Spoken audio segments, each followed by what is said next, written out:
शिवम त्यागी वो कह रहे हैं कि आप टारगेट कर रहे हैं, एक ही बार कर दीजिए जो करना है।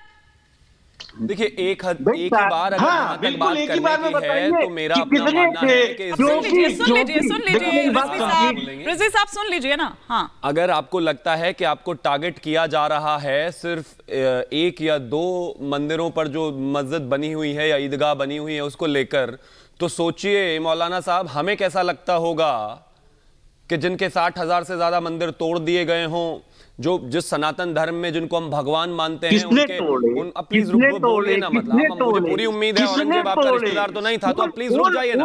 जब बीच में कोई आप बोल रहे, जब मैं नहीं लड़ना नहीं है मुझे आपसे, आप औरंगजेब के सिपाही थोड़ी ना, आप तो हिंदुस्तानी है, तो प्लीज मुझे बोलने दीजिए। एक हिंदुस्तानी होने के नाते दूसरे हिंदुस्तानी को बोलने दीजिए ना। मुगलों की तरफ से क्यों बैटिंग कर रहे हैं, बोलने दीजिए, मुझे अपना पक्ष रखने दीजिए। आप अभी तक जब एक दूसरा यानी कि वो हिंदुस्तानी नहीं था जो इंटरप्ट कर रहा था, हाल की बात हो गई वहां। मैं तो ऐसा नहीं मानता, मैं तो नहीं बोल रहे थे ना। अरे भाई वो हिंदुस्तान के कोर्ट के लिए बोल रहे थे, आप औरंगजेब के लिए बोल रहे हैं। फर्क है ये दोनों चीजों में।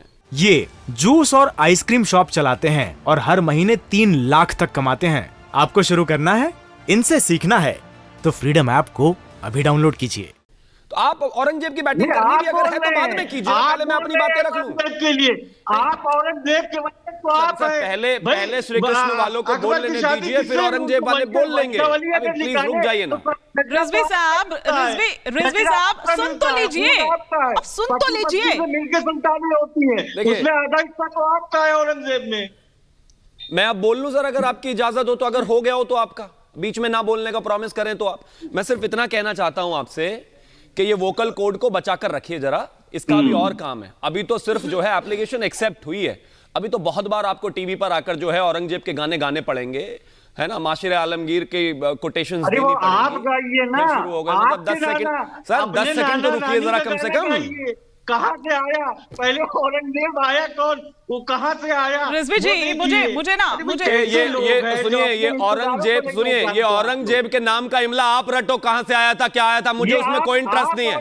मेरे पास मेरे देश में मेरे देश के वीर योद्धा बहुत है जिनके बारे में मुझे पढ़ना है, मुझे औरंगजेब में इंटरेस्ट नहीं है। आपको होगा आप पढ़िए, और प्लीज सुन लीजिए बीच में थोड़ी देर के लिए प्लीज रिजवी साहब का फेडर थोड़ी देर के लिए डाउन कर दिया जाए। एक बार शिवम त्यागी बोलने, फिर उसके बाद में मौलाना कादरी साहब का रुख करूंगी। Thank you. मैं सिर्फ एक चीज कहना चाहता हूं कि इस देश में आमूलचूल तौर पर अगर हम शुरुआत से आजादी से लेकर आज तक की बात करें तो मेजरली इस देश की जो डिमांड्स थी वो सिर्फ 3 मंदिरों पे थी। 3 की लगातार वो बात करते आए और उन्होंने कहा कि अगर मसले को हल करना है तो सिर्फ 3 हम दे दीजिए, उसके बाद जो है अपने आप चीजें बेहतर रहेंगी। लेकिन इन चीजों को लेकर कभी भी मुस्लिम पक्ष की तरफ से कोई भी कंसोलिडेटेड जवाब नहीं आया।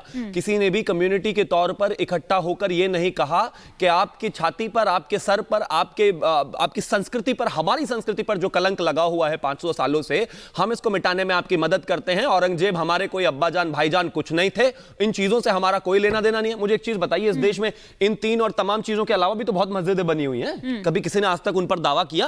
कभी किसी ने उन पर कहा? नहीं। लेकिन जो हमारे पूजा स्थल हैं, जिनसे हम अपने आप को गौरवान्वित फील करते हैं, जो हमारे भगवान के स्थल हैं, उन पर अगर समय रहते हुए चीजें कर दी होती तो आज इनको यह ना कहना पड़ता कि लिस्ट दे दीजिए। लिस्ट की तो जरूरत ही नहीं थी इस देश में, ये सब जानते हैं कि सिर्फ 3 की बात थी, लेकिन उस समय पर नहीं आए। आज कानून के तहत 500 साल बाद भी बहुसंख्यक हिंदू इस देश में कानून के तहत अपने मंदिरों की बात करता है, तो इस बात में भी इनको दर्द होता है। और बात चुनाव की नहीं है, चुनाव अब होंगे, अब सिर्फ 100 साल तक, 1000 साल तक होते रहेंगे, लेकिन जब तक सनातन की धरती पर, जब तक हमारी धरती पर, जब तक हमारे मंदिरों पर जिस तरीके से आक्रांताओं ने ये सब किया है वो हट नहीं जाएगा। ये लड़ाई ऐसे ही चलती रहेगी। अगर आपको आज दर्द हो रहा है तो इसकी आदत डाल लीजिए। ठीक है। ये जूस और आइसक्रीम शॉप चलाते हैं और हर महीने 3 लाख तक कमाते हैं। आपको शुरू करना है, इनसे सीखना है तो फ्रीडम ऐप को अभी डाउनलोड कीजिए।